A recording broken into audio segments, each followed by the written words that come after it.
Today, I want to blow your mind with something you probably never thought about. Todd Phillips' Joker, yes, the gritty, grimy descent into madness, might actually be tipping its hat to none other than a 90s teen rom-com classic, 10 Things I Hate About You.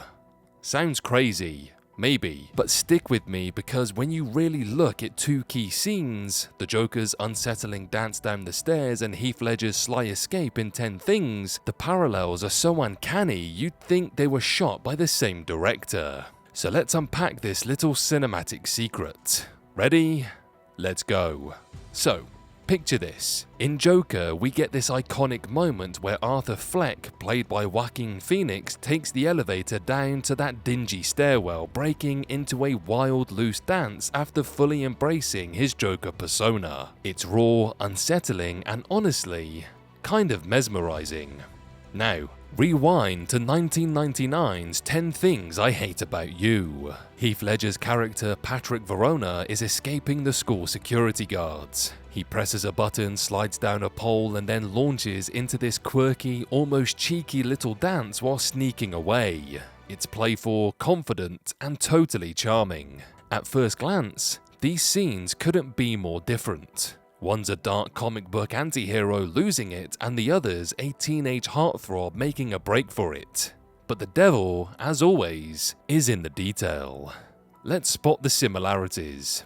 It's all in the moves. First, the hands. Both characters hit a button. A small, deliberate moment. That button press sets everything in motion.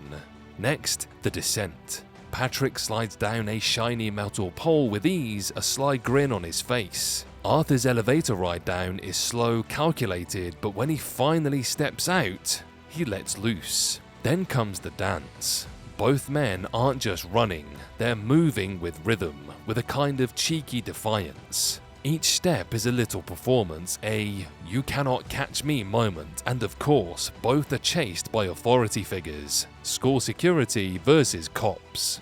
I mean, honestly, if you swapped the soundtrack and blurred out the backgrounds, you'd swear you were watching the same scene remixed. But why should I care? What's the point?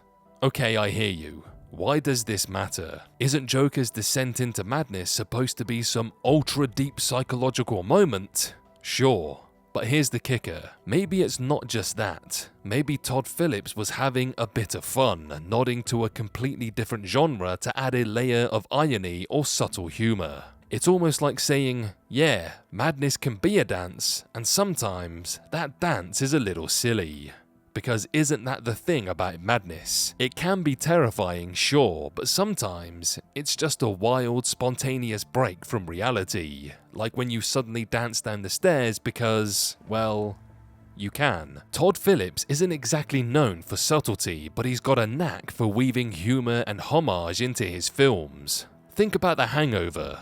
Raunchy, but clever. Could the Joker stairwell dance be his way of slipping in a cheeky tribute?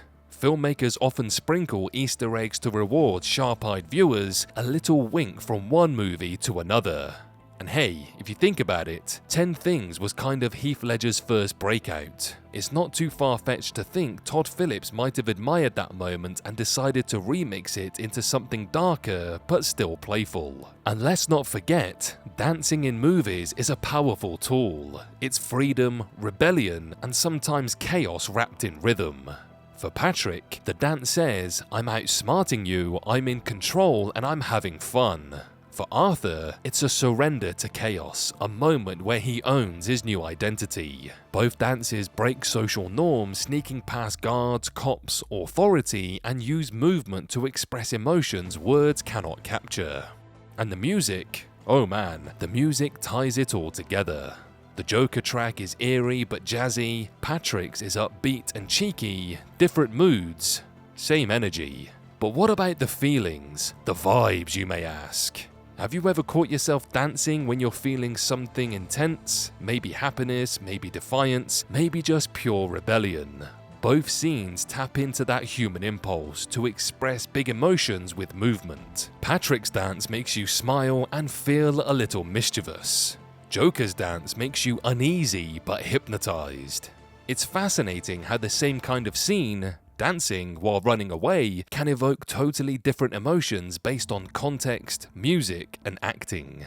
But you know what's wild? This kind of homage shows how pop culture is this giant blender, mixing rom-coms with dark dramas, indie films with comic book epics. Fans love spotting these nods because it makes movies feel like a conversation and not just isolated stories. Other directors do this all the time. Quentin Tarantino's famous for slipping in references from grindhouse films. It's like a secret handshake between filmmakers and cinephiles. So what does it all mean? At the end of the day, this similarity, whether a deliberate homage or happy accident, reminds us that films talk to each other all across genres and decades. It shows that madness and charm, darkness and humor can live side by side.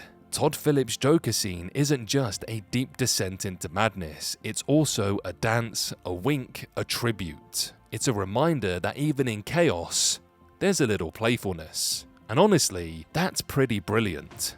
So the next time you watch Joker or 10 Things I Hate About You, keep an eye out for that button press, that slide or elevator ride, and that dance. It might just change how you see those moments, because sometimes the biggest truths come wrapped in the smallest, most unexpected gestures. Thanks for watching. If you love this theory, hit that like button, share it with your movie-loving friends, and don't forget to subscribe for more deep dives into your favorite films. And I'll catch you at the movies.